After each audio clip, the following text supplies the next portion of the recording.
আসসালামু আলাইকুম। কিতাব সিরাতে খাতামুল আম্বিয়া রাসূল সাল্লাল্লাহু আলাইহি সাল্লাম এর 4 কন্যা, পার্ট 2। নবী করিম সাল্লাল্লাহু আলাইহি সাল্লাম এর কোনো পুত্র সন্তান বেঁচে থাকেনি। এতে আল্লাহ তাআলা কোনো অপার রহস্য বিরাজ করেছেন। শুধু কন্যা সন্তানদের দ্বারা দুনিয়াতে রাসূল সাল্লাল্লাহু আলাইহি সাল্লাম এর বংশধারা বিস্তার লাভ করে। তাদের মাঝেও আবার ফাতেমা রাদিয়াল্লাহু তাআলা এর সন্তানরাই শুধু বেঁচে থাকেন। অন্য মেয়েদের কারো কারো কোনো সন্তান জন্মলাভই করেনি, আর কারো সন্তান জন্ম নিয়েও বেঁচে থাকেনি। হযরত জয়নব রাদিয়াল্লাহু তাআলা এর বিয়ে হয় হযরত আবু আস ইবনুর রবি রাদিয়াল্লাহু তাআলা এর সাথে। তার একটি পুত্র সন্তান জন্ম নিয়ে অল্প বয়সেই মারা যায়। তার একটি কন্যা সন্তানও জন্মলাভ করে, যার নাম ছিল উমামা।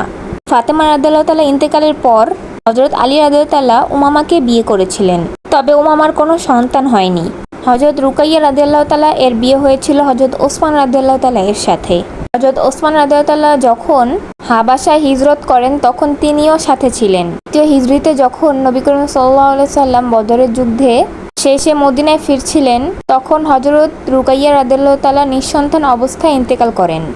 অতঃপর তৃতীয় হিজরিতে তার বোন উম্মে কুলসুম রাদিয়াল্লাহু তাআলা এর বিয়ে নবী করিম সাল্লাল্লাহু আলাইহি সাল্লাম ওসমান রাদিয়াল্লাহু তাআলা এর সাথে দেন। এর জন্যই ওসমান রাদিয়াল্লাহু তাআলা এর উপাধি ছিল জিন্নুরাইন বা 2 নূরের অধিকারী। নবম হিজরিতে উম্মে কুলসুম রাদিয়াল্লাহু তাআলাও মারা যান। এই সময় হুজুর আকরাম সাল্লাল্লাহু আলাইহি সাল্লাম ইরশাদ করেছিলেন, যদি আমার আরও কোনো মেয়ে থাকতো তাহলে আমি তারও বিয়ে ওসমানের সাথেই দিতাম।